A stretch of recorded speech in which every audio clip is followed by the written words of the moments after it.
employee counts have both companies equal to 50 or more? That's a good question, one that we've asked, and one that I certainly don't feel confident that we have an answer to. Yeah, again, that answer is pending that final regulation, as I said. What we have been told, and all that we've been told so far, is entities are treated as a single employer, and here are the Internal Revenue Code sections, Section 414B, C, M, or O. And those are the controlled group or affiliated service group. And the common control is defined as the same 5 or fewer people owning at least 80% of the companies. Spouses and children are generally considered one owner. But for those partial and varying individual owners, we're still waiting the final regulation to answer that. And we will be sure to comment upon that as well, because we have many members who fall into that entrepreneurial, multiple business, but different percentage ownership business category. And my guess is that after the regs come out, then there will be many, many, many rulings, and then there will be litigation, and so this is probably going to be an ongoing concern for years to come. There's questions about owning more than one business. A person said that a person owning more than one company is not counted collectively as one business. Can't the owner simply incorporate each business? Nope.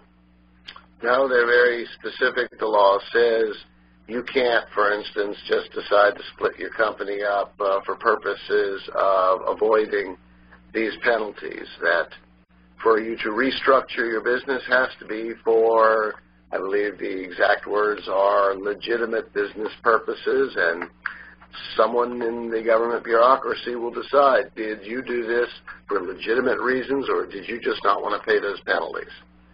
So, no, you can, it's very unlikely that you're going to be able to split them in that way.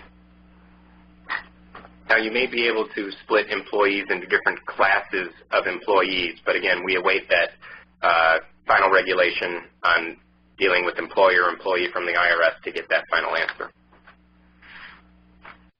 Great. Next question. This person would like to know, can we put some employees into the exchanges and buy private policies for key employees or owners?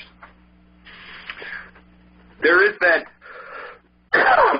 anti-discrimination or non-discrimination regulation that we await. We anticipate that will not be allowed. One potential option is to if there is a package that exceeds the 9.5% of income for an employee, they can go to the exchange, but the employer will still be penalized.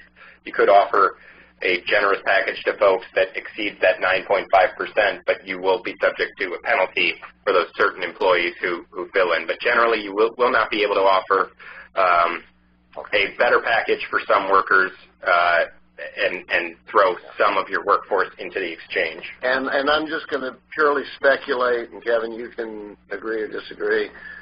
My guess is if you try to structure it in a way so that your highly compensated employees get the insurance and all the lower income ones jump out and go to the exchange, you might run up against anti-discrimination provisions. Even though you seem to have followed the letter of the law,